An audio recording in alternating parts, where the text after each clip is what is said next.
Hi friends, welcome to our channel. ఈరోజు సాంబారు ఎలా చేసుకోవాలో చూద్దాం. ముందుగా ఆయిల్ వేసుకోవాలి. ఒక 3 టేబుల్ స్పూన్ అండ్ పచ్చిమిర్చి, ఆనియన్స్ వేసుకొని ఒక 5 మినిట్స్ మగ్గనిద్దాం.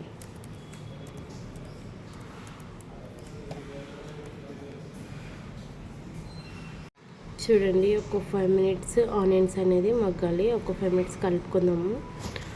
ఇందులో ఒక 4 ఎల్లుల్లిపాయలు వేసుకుందాం.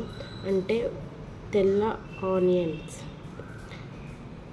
4-5 వెల్లుల్లిపాయలు వేసుకోవాలి. వేసుకున్నాక ఒక 2-3 మినిట్స్ మగ్గించుకోవాలి. మగ్గినాక పచ్చిమిర్చి, కరివేపాకు, జీలకర్ర, ఆవాలు వేసుకుని పోపులు అనేది వేగాలి. చూడండి, ఆనియన్స్ అండ్ పోపులు మగ్గడానికి ఒక 3 మినిట్స్ పడుతుంది. ఎందుకంటే ఆనియన్స్ అనేది గోల్డెన్ కలర్ రావడానికి. గోల్డెన్ కలర్ వస్తే ఆనియన్స్ అనేది బాగా మగ్గిందని అర్థం. చూడండి ఫ్రెండ్స్, ఇలా పోపులు అనేది మగ్గినాక ఒక 5 మినిట్స్కి గోల్డెన్ కలర్ వచ్చింది. చూస్తున్నారా, ఆనియన్స్ని పర్ఫెక్ట్ రెడీ అయింది. ఇప్పుడు ఇందులో వెజిటేబుల్స్ వేసుకుందాం.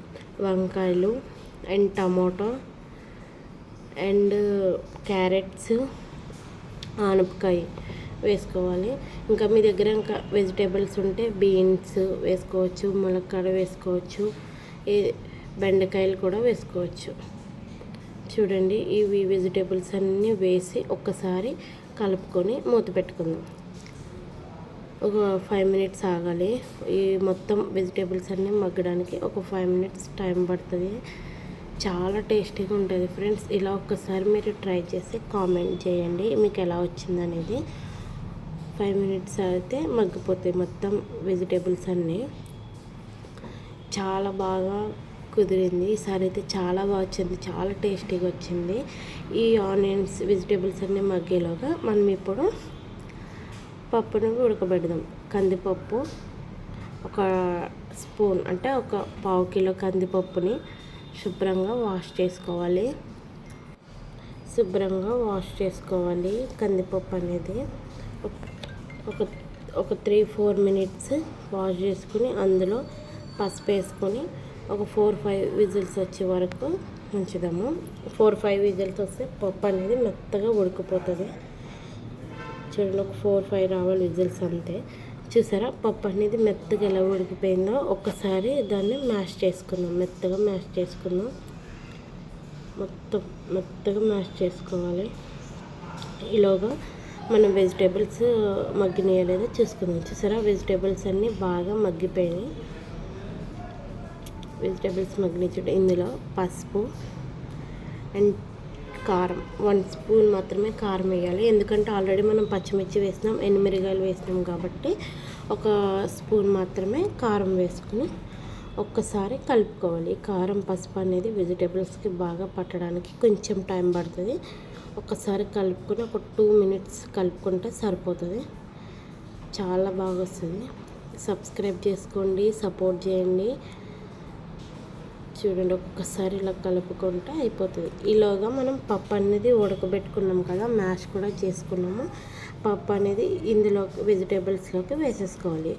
వేసుకుని ఒక్కసారి కలుపుకొని ఒక 2 మినిట్స్ ఉండాలి. ఎందుకంటే పప్పు అనేది బాగా మగ్గుతుంది. చూసారా, ఒక 2 మినిట్స్ ఉంటే టేస్ట్ అయితే సూపర్ వస్తుంది. మనకి సాంబార్ ఎంత మరుగుతే అంత టేస్ట్ వస్తుంది ఫ్రెండ్స్. చూడండి, పప్పు అనేది ఒక 2 మినిట్స్ నేను అలా ఉంచేసిన, కలిపేసి అలా ఉంచిన టేస్ట్ అయితే సూపర్ వస్తుంది. ఇందులో మనకి ఎంతైతే వాటర్ కావాలో అంత తగినంత వాటర్ వేసుకోవాలి.